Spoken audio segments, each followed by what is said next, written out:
Bonjour mesdames et messieurs, bienvenue. Je suis ravi de vous retrouver pour cette nouvelle émission avec mes trois invités sur TV Touba et Touba FM. Notre premier invité, M. Mamoudou Eliman Anne. Bonjour. Athlète, mais avant tout entrepreneur dans plusieurs domaines, mais en particulier dans le super aliment, le complément alimentaire. Vous possédez aujourd'hui votre entreprise qui est Fulbenkem, si je me trompe. Donc vous disposez des super aliments ici en Europe, en France, mais aussi en Afrique, au Mali, Sénégal et Mauritanie. Et notre seconde invitée, c'est mademoiselle Naye Traoré, qui est gestionnaire de contrat, mais aussi étudiante en anthropologie. Donc je ne sais pas trop c'est quoi, mais elle va nous éclairer sur ce point-là.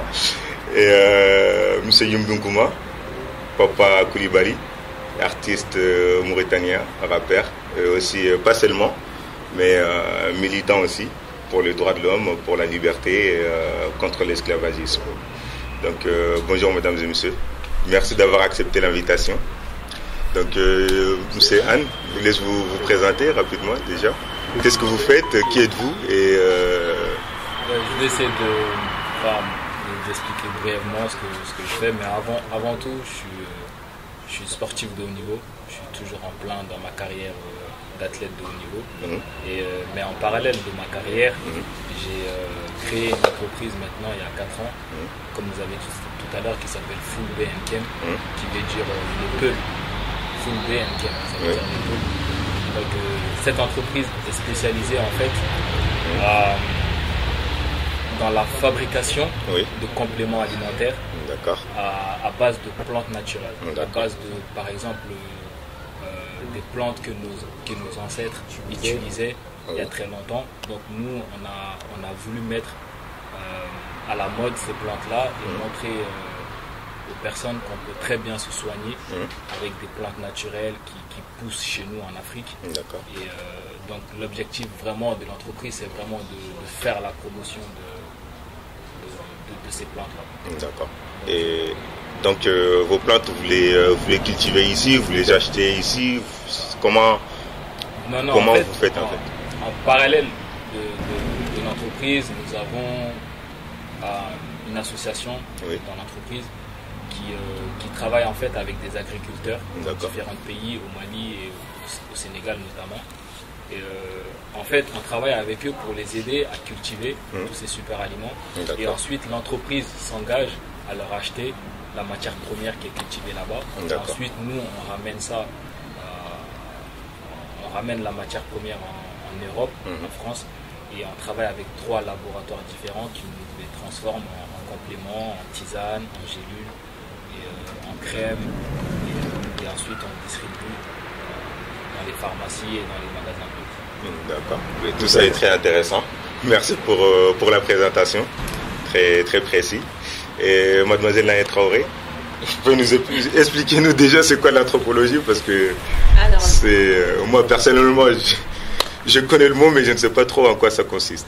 Alors l'anthropologie en fait c'est une science qui permet en fait d'étudier l'homme sous les aspects physiques et culturels. Donc en fait c'est par exemple Christophe Colomb était un anthropologue, car il a été envoyé en fait pour étudier. C'était plutôt un voyageur, mais il est allé avec des anthropologues qui ont permis en fait d'étudier les Amérindiens d'aujourd'hui. Et il les a permis d'étudier. Donc en fait c'est vraiment par rapport à différents domaines, que ce soit religieux, social ou autre, d'étudier en fait l'homme. Et sinon, le métier que je fais actuellement, parce que l'anthropologie, j'étudie en fait en tant à distance. Oui. Donc en fait, j'ai des cours, j'étudie à distance. Et entre-temps, en fixe, je travaille en tant que gestionnaire de contrat dans l'énergie. D'accord. Merci. Monsieur Ngouma, Papa Coulibaly, artiste. Donc, ouais, c'est pas facile de parler de faire sa propre biographie.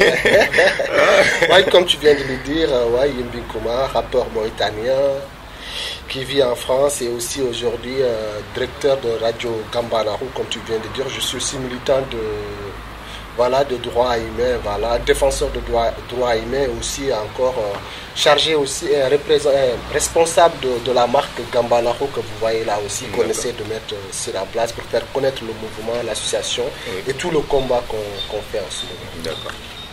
Mais merci. Voilà. C'était très clair. Merci à vous trois d'avoir répondu présent.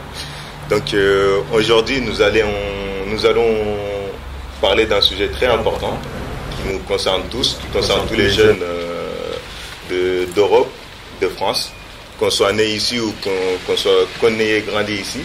Voilà, c'est un sujet très important qui est de notre place ici en Europe, notre place ici en France, dans la société, dans le monde du travail, de l'entrepreneuriat, de l'artiste aussi, mais pas seulement. Notre place aussi en Afrique, que ce soit le Mali, que ce soit la Mauritanie, le Sénégal ou les autres pays. Voilà, j'ai cité ces trois-là parce que c'est les plus proches et notre invité, c'est des Maliens et des Mauritaniens, nos trois invités. Donc, ma première question qui est, si vous pouvez répondre en quelques minutes, voilà, ça sera très sympa, qui est donc, c'est quoi les difficultés aujourd'hui, M. Anne, c'est quoi les difficultés aujourd'hui d'être jeune africain ici en France, en Europe? Comme vous avez dit, je vais essayer vraiment d'être concis.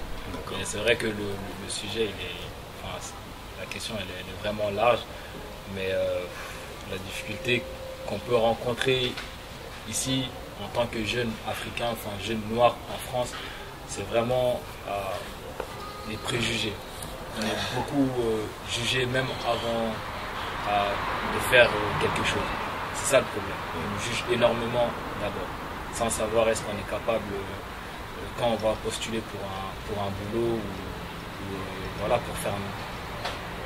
pour chercher du travail, mais ils vont nous juger d'abord par notre couleur de peau, par notre lieu géographique où est-ce qu'on habite, et avant de nous embaucher, de savoir est-ce qu'on a vraiment les compétences. Et je pense que ça, c'est un problème que je pense beaucoup de jeunes rencontrent actuellement en Occident, et je pense que c'est ce qu'il faut souligner, quoi. Donc, avant de nous juger, il faut d'abord chercher à savoir ce qu'on peut faire. Il y a beaucoup de jeunes noirs, il y a beaucoup de jeunes blacks, mais voilà, il y en a qui sont compétents, d'autres qui ne sont pas compétents, comme partout, chez tous les autres.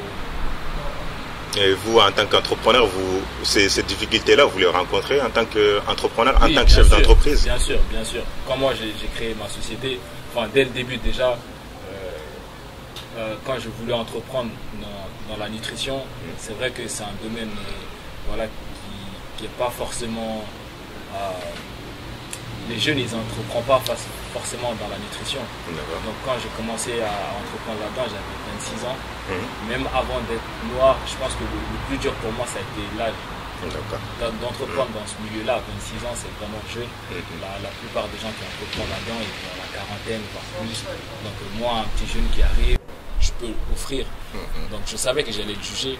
Donc j'ai travaillé de telle manière que voilà, on ne peut rien me reprocher. On ne peut rien reprocher à mes produits. Donc j'ai travaillé vraiment dur pour proposer des produits de très bonne qualité et que voilà, les gens ne me jugent pas parce que je suis jeune ou parce que je suis black, mais qu'ils jugent mes produits. Est-ce que c'est de bonne qualité? Est-ce que ça répond aux normes européennes? Et c'était ça le plus important pour moi. Donc j'ai travaillé à ce niveau-là. Donc après, ça a été difficile pour eux de me juger par rapport à l'âge ou par rapport à ma couleur de peau. Mais c'est vrai que pendant la création de l'entreprise, même aujourd'hui, quand je démarche l'entreprise pour distribuer mes produits, il y a toujours ce côté-là. D'abord, on essaie de juger, c'est un jeune blague. En gros, tout ce qu'il peut offrir, c'est pas important. Ça, c'est vrai que c'est un problème assez important. Et mademoiselle Traoré, vous dans votre domaine ou dans vos domaines, que ce soit le monde de l'entreprise en tant que salarié ou en tant qu'étudiante, est-ce que c'est le problème que M. Anne vient d'expliquer? Est-ce que vous avez rencontré ces mêmes problèmes-là? C'est quoi votre ressenti par rapport à la question? Alors c'est vrai que dans le monde du travail, j'ai ressenti la même chose. C'était vraiment l'image d'arriver comme ça, d'être diplômé. C'était comme si en fait on se dit, est-ce que tous les stéréotypes en fait, surtout de la femme noire, est-ce qu'elle va être à l'auteur, est-ce qu'elle va parler, est-ce qu'elle va être gênante ou pas, ou est-ce qu'elle va s'exposer ou à montrer sa culture et tout. Donc il y avait ça, cette peur-là de l'entreprise ou des gens autour de mes collègues ou autres. Oui. Et aussi ce qui a été pour moi en tant que femme noire qui m'a vraiment montré que j'étais noire en fait, c'est quand j'ai commencé mes études d'anthropologie. J'ai commencé à Aix-en-Provence. Oui. J'étais en fait la seule noire de ma classe. Et c'est vrai que ça m'a plus montré qu'en fait ça touche cette prise de conscience sur le monde sur les sciences, en fait ne concerne pas beaucoup de noirs. Ouais. Et c'est vrai que par rapport à ça, par exemple quand on voyait les images des os humains ou même des explorations qui ont été faites et qui ont été faites généralement sur des personnes noires ou indiennes ou des personnes des îles, oui.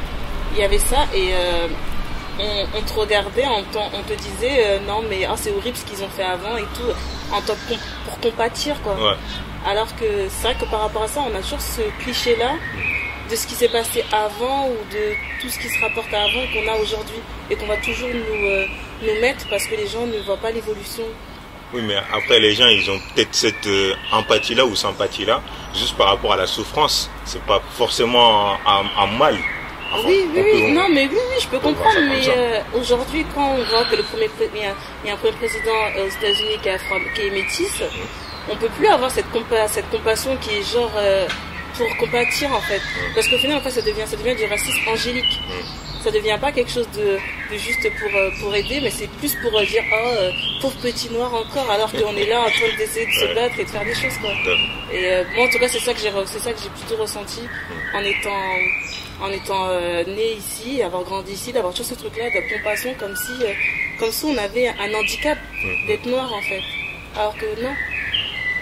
Et M. Yimbekouma, vous dans votre domaine, sincèrement je suis tenté de dire que le monde artistique, il y a beaucoup de noirs, beaucoup d'étrangers, donc dans votre domaine, je pense pas que ce soit tout à fait pareil, non? Ouais, mais de toute façon, il y a une différence entre moi et eux, parce qu'eux ils sont déjà nés ici, ils se sentent français. Non, moi je suis pas né ici. Non, il est pas. Bon, désolé, toi tu n'es pas né ici, tu es venu. Elle est née ici, elle se sent un peu français et tout, et c'est dans le milieu professionnel du travail et tout. Oui. Mais moi, c'est plutôt dans le côté artistique. C'est vrai que je peux dire, il devait y avoir une ouverture parce que la multiculturalité, parce que la culture africaine et la culture française mélangée. Mais moi, ce que je fais surtout, c'est pas le rap. Moi, je fais du rap.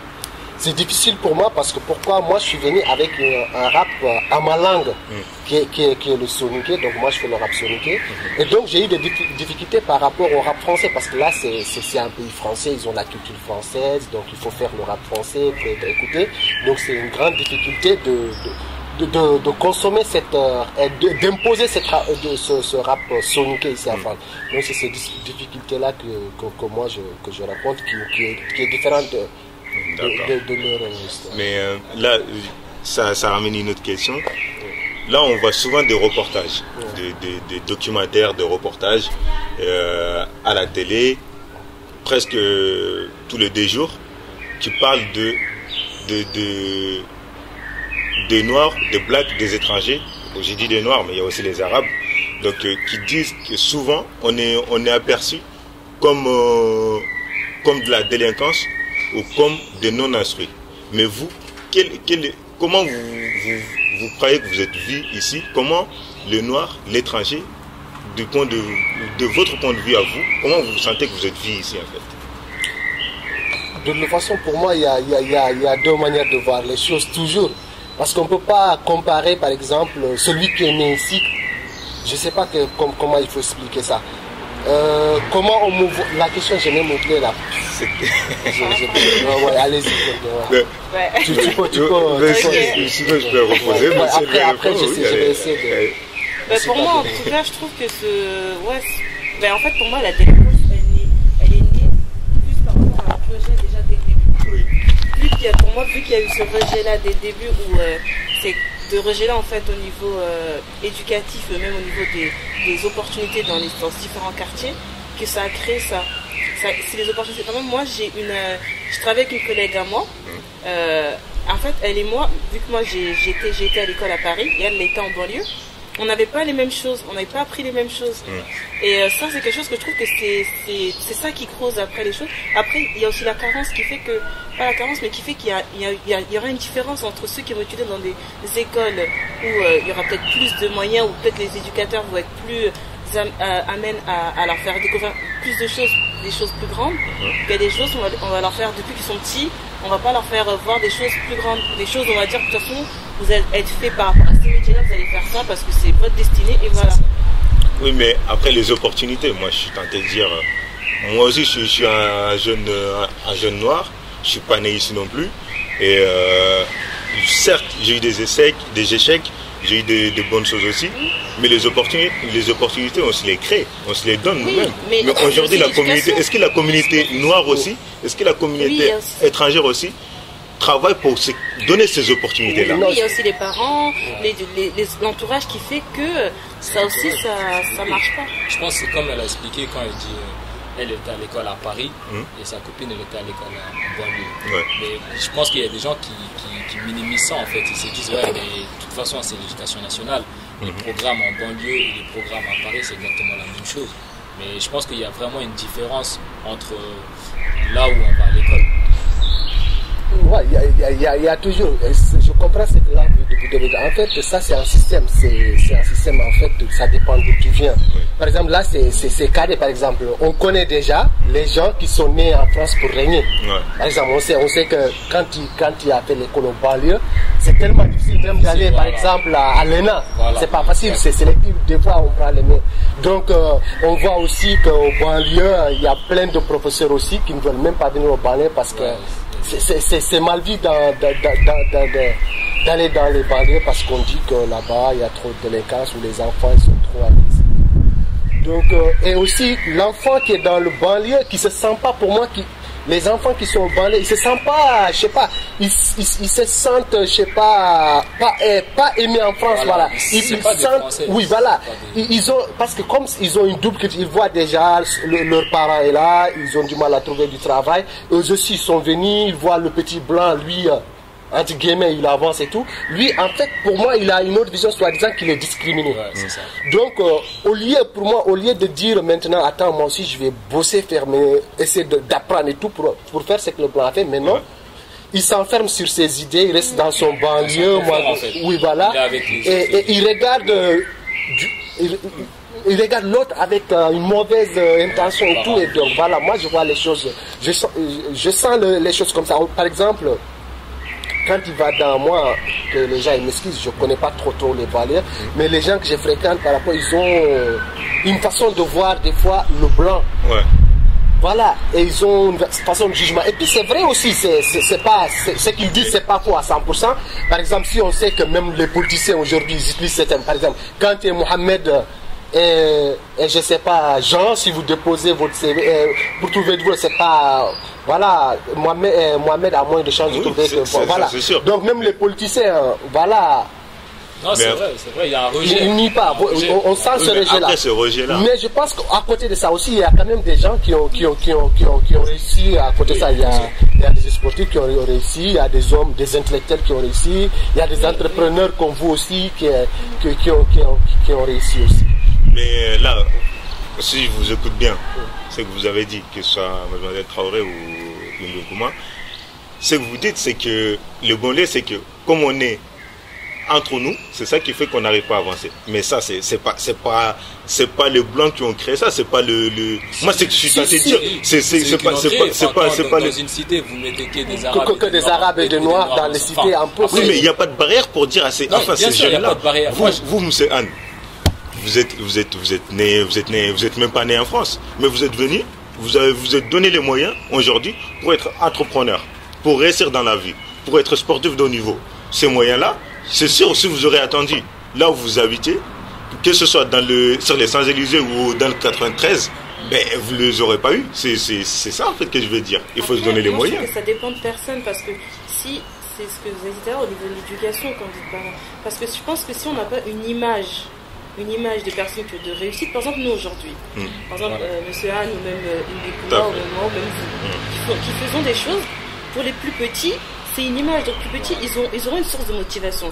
Peut-être que M. Anne, lui, la source de motivation, peut-être que c'est quelqu'un de sa famille, ou ses proches, ou même lui-même, en fait, au fond de lui, c'est donner les moyens. Et je pense que ce soit dans les banlieues ou à Paris, que ce soit des Noirs, des Arabes, des Portugais ou des trucs comme ça, des Romains, ce qu'il y a eu, c'est qu'il y a eu déjà des premiers arrivés qui, eux, ont montré l'exemple, se sont battus pour. Parce que moi, je vois énormément de reportages, de personnes que je vois à la télé qui issus de l'immigration, comme ils disent, qui arrivent et qui battent et qui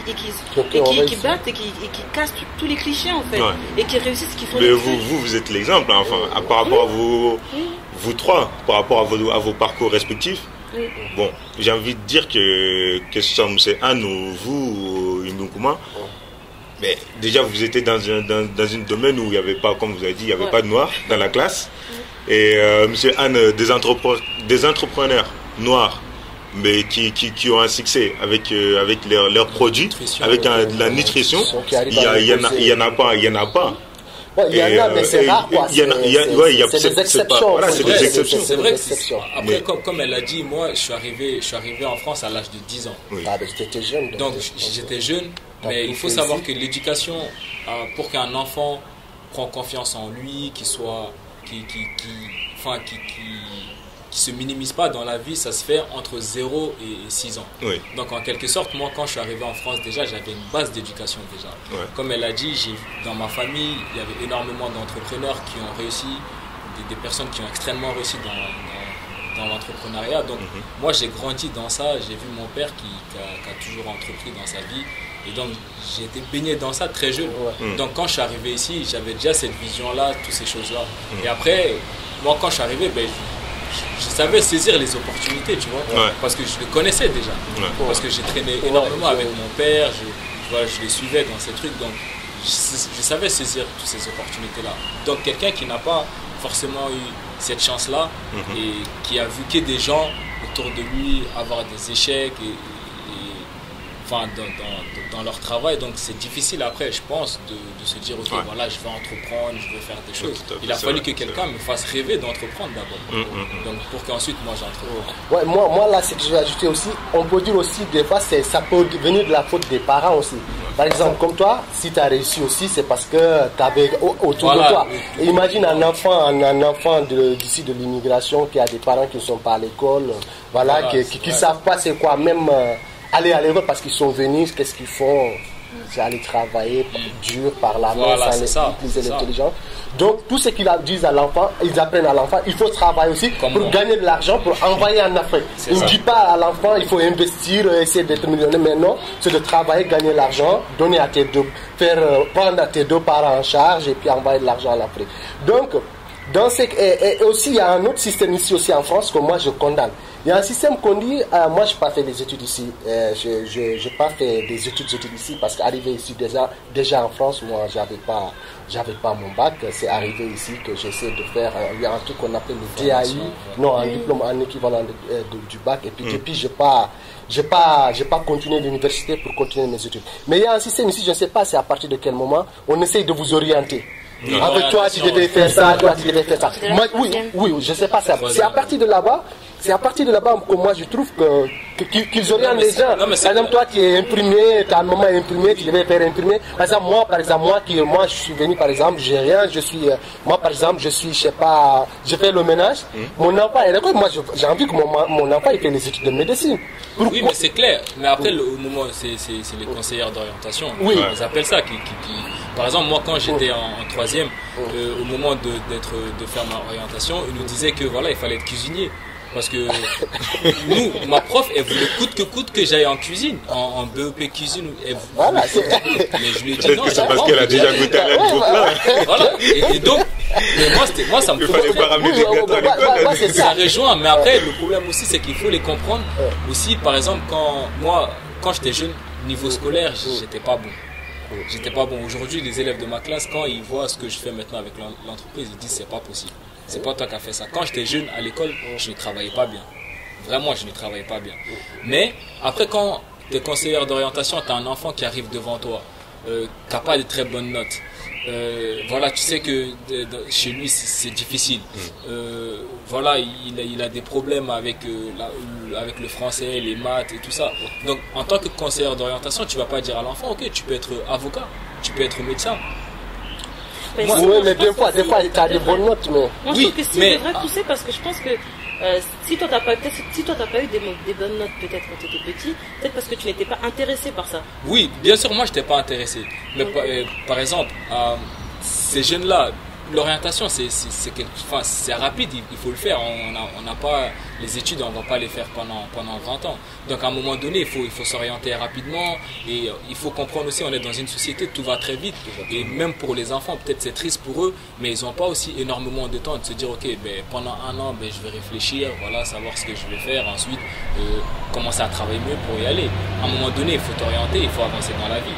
Donc moi je pense le plus important pour pouvoir éviter ce genre de choses-là, il faut que les parents s'intéressent davantage à l'éducation de leurs enfants en bas âge. C'est ça. Se dire, parce que moi je vois beaucoup avec les immigrés, avec les Maliens, les Soniqués, l'enfant naît, de 0 à 18 ans, il va à l'école.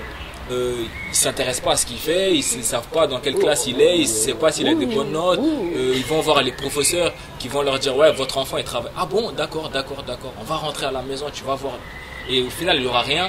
Et à 18 ans, maintenant tu veux que ton enfant soit avocat. Non, un avocat tu le formes depuis 10 ans, depuis 8 ans. Tu essaies de faire en sorte qu'il devienne l'élite. Il faut lui faire comprendre ça. Peut-être les gens ils vont dire non, c'est des enfants. Non. Un enfant s'éduque de 0 à 6 ans. Au-delà, ça devient extrêmement compliqué. Donc je pense pour que on n'oriente pas les enfants n'importe comment, c'est dès le bas âge que nos parents africains qui s'intéressent davantage à l'éducation de leurs enfants en primaire, qui soient vraiment derrière leurs enfants. Mais nos parents, là, si je vous entends bien, c'est que c'est de la faute à nos parents. Mais nos parents, une partie passe. Oui, mais c'est que les parents, eux, ils sont comme vous avez aussi bien expliqué. Moi, je débarque de l'Afrique, de mon Afrique, où j'étais dans un village, où je suis pas parti à l'école, où j'ai pas été à l'université. Je ne sais pas écrire, je ne sais pas lire. J'arrive ici, je me retrouve dans un quartier avec d'autres Africains qui sont dans le même cas que moi. Et derrière, l'enfant qui est né ici, qui va à l'école, qui a vu de gens s'instruire, de blancs s'instruire, mais c'est à lui de dire aussi, mes parents, ils sont comme ça parce que eux, c'est leur époque qui ont fait, c'est leur vie qui ont fait qu'ils sont comme ça. Maintenant, moi, j'ai cette sens-là.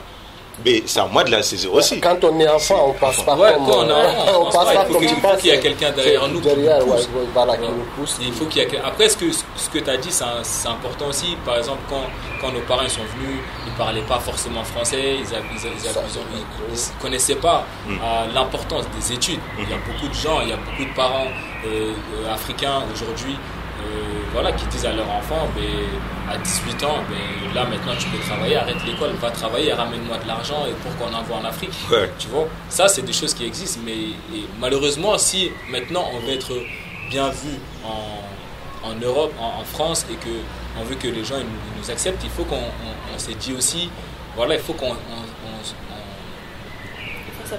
on fasse la part des choses en fait, qu'on s'intègre aussi dans la société.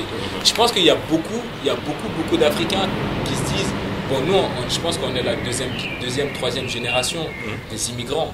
Donc il y a eu nos nos grands-parents dans les années 60, 70, après les années 80, maintenant voilà, nous, nos petits frères. Mais il faut qu'on maintenant se dise, mais on est des Français maintenant, on vit ici, on vit en France. Mais cette idée-là de toujours dire, il faut qu'on retourne en Afrique, il faut qu'on y aille en Afrique, mais moi je suis pas trop d'accord avec ça. Si tu as envie d'aller en Afrique, tu vas pas attendre 1 an, 2 ans pour retourner. Mais déjà avant de retourner en Afrique, oui. Je voulais rajouter quelque chose par rapport à ce que tu disais sur le fait que là on soit français. C'est vrai que j'ai remarqué qu'il y a beaucoup qui sont dans un rejet de leur double culture. Parce qu'il faut savoir que même si comme toi tu viens d'arriver depuis pas longtemps, quand tu rentres dans une culture, quand tu viens, peu importe ça fait 1 an, 4 ans ou 5 ans, ou 10 ans ou même que tu es né, t'as la culture. Mais quand je te parle de culture, c'est pas la nourriture, quelque chose, c'est l'habitude de faire des choses, de s'habituer au climat, de s'habituer aux lois, de s'habituer aux gens, de s'habituer à la langue. Donc tout ça, en fait, c'est ce qui fait la culture. Donc automatiquement, tu l'as et tu l'as. Et ça, c'est quelque chose que aujourd'hui, quand tu parles des gens des étrangers, même ici, surtout des gens qui viennent d'Afrique, ou qui sont nés ou pas, ici ou pas, on n'accepte pas ça, on est dans un déni total, où à chaque fois on est toujours là à dire oui, mais les blancs, oui, mais les noirs, mais les français. C'est comme Ibn Kouma a dit, c'est que si je suis dans le déni, c'est qu'il y a quelque chose qui me fait sentir que je ne suis pas concerné par cette culture-là. Oui, peut-être aussi. Oui, mais c'est pas à eux de t'accepter. Voilà. C'est à toi aussi de faire tu es venu en France, il faut t'intégrer. Comme toi tu disais qu'il fallait que par exemple par rapport à l'enfant, que les parents n'avaient pas forcément l'esprit de pousser l'enfant, mais que l'enfant a eu la hargne de pousser, la culture c'est pareil. Si tu n'as pas la hargne de te dire, mais attends, je suis là, pourquoi je devrais me sentir mal? Je suis là, j'apprends, je suis à l'école, je travaille, je me fais de l'argent, je fais l'économie du pays. Et je suis là, je vais me sentir pas chez moi. Pourquoi? T'es plus chez toi que la plupart des gens. Les touristes, ils viennent te voir et ils te regardent comme si tu n'étais pas chez toi, alors que tu es plus chez toi que chez eux, que eux-mêmes, je veux dire. Je pense que c'est ça. C'est dans la tête. C'est dans la tête vraiment de se dire que nous, on est chez nous, on participe à l'économie française. Donc voilà, on est là, il faut qu'on entreprend ici. Après, entreprendre, tu peux très bien entreprendre en France et entreprendre en Afrique. Il y a plein d'entreprises qui le font, mais pas se dire forcément non, je veux entreprendre que en Afrique parce que c'est chez moi. Il faut faire un choix en fait. Tu peux faire un choix. Il faut faire un choix et tu peux faire les deux. Mais vous avez bien introduit ma question d'ailleurs, d'où ma nouvelle question. Mais comment on fait pour changer les choses vis-à-vis de nous-mêmes, notre vision de nous-mêmes, en étant des étrangers, des immigrés ici en France, mais aussi pour changer la vision que les autres ont de nous. Qu'est-ce qu'on doit faire? Moi, je pense que ça va se faire avec le temps. En fait, c'est qu'une question de temps. Il ne faut pas qu'on se précipite, ça va se faire avec le temps. Par exemple, il y a certaines choses... Combien de temps? Non, mais après, c'est l'évolution. Je pense que tous les 10 ans, on voit des changements. Par exemple, nos parents, moi je vois, ils avaient plus peur de faire certaines choses que nous. Et je vois, par exemple, des plus jeunes que nous, des 18 ans, 15, 16 ans, ils osent faire des choses que nous, on n'oserait pas faire à leur âge. Ouais. Donc moi je pense que c'est avec le temps, les gens mais il faut aussi avec l'institution, avec l'aide aussi de l'État et tout, qui est l'État d'investir de faire un mélange, parce qu'on peut pas dire que ça va s'évoluer si on reste dans les cités, que entre noirs et arabes, entre musulmans et tout, et que les politiciens ne viennent que pendant les élections pour nous dire les arabes, les noirs, ils ne changent pas et tout. Et ça va pas changer comme ça. Je pense que ça va changer. Ouais. Ça va changer parce que les jeunes, ils ont plus d'audace, ils osent certaines choses que nous on n'osait pas. Ils ont Après, moi, je suis désolé de vous dire ça, M. Anne, mais je suis moins optimiste que vous, parce que aujourd'hui, quand je vois l'État français, les dirigeants français, quand je regarde le nombre de ministres français qu'il y a et on a un président super jeune et très intelligent et avec tout le respect que je lui dois. Mais moi, en tant que jeune black, jeune noir, quand je regarde le gouvernement, je me dis, mais attends, il y a toujours quelque chose qui coince. Moi, je trouve après, il faut pas forcément... Faut pas forcément... En tout cas, moi, c'est ma façon de... Donc c'est quelque chose que pour moi je le ressens, c'est que pour moi je pense on peut pas demander à l'État de nous apporter ce que nous-mêmes on doit faire pour nous. Je pense que c'est à nous-mêmes de créer ça. C'est quelque chose que j'aime pas dire, mais c'est comme les États-Unis. Les Afro-Américains ont fait leur truc.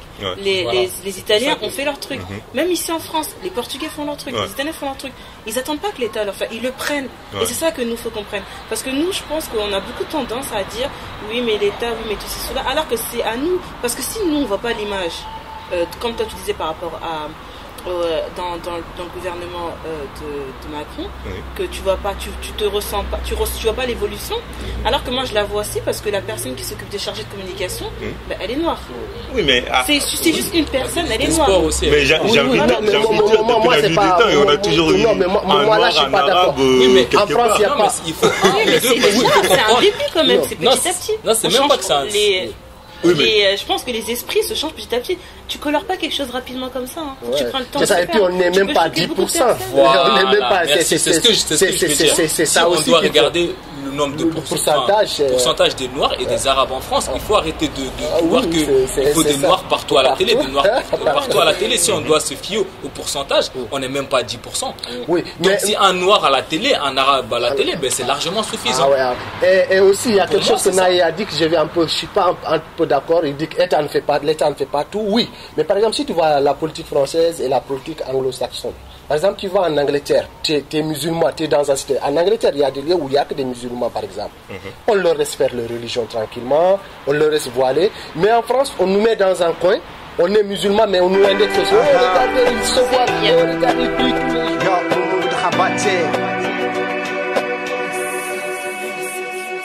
Madim Faba, Hidem Fakim Kerni, Gelna Lido Sasa, Sino Filido Fora, Harbisa Fim Botiahe, Adningel Finikusima Mohobe, Jahanu Kundumfe, Kaka Kundim Famu, Hartel Funande, Hayani Hime, Loka Kesuna Masla, Harkota Bane, Hamfi Waringa, Kendim Bute Hoto, Kara Yogo, Kenyani Gomkore, Handa Sale, Handa Sume, Hanadua Utoda, Baunuku, Olanta Fokita, Gandangit Haya.